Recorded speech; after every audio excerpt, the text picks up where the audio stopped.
kung hindi po ako nagkakamali, sir, meron 2 million pesos cash na pwedeng i-pick up ng mga congressman ngayong linggong ito.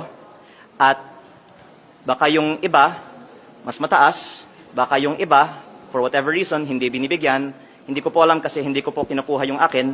Pero mabuti po na malaman ng publiko, may ganitong klaseng mga bonus na nagkataon ay halos kasabay ng approval ng budget. Nung Oktubre din, dagdagan ko po, may 1.5 million pesos na ibinigay sa araw ng pagboto para sa budget. At buwan-buwan, meron pong mahigit kumulang 1 million pesos per member. Ang lumalabas po, ang isang representante ay may 20 million pesos of MOOE at sweldo kada taon. Times 318, ito po ay mahigit 6 billion pesos.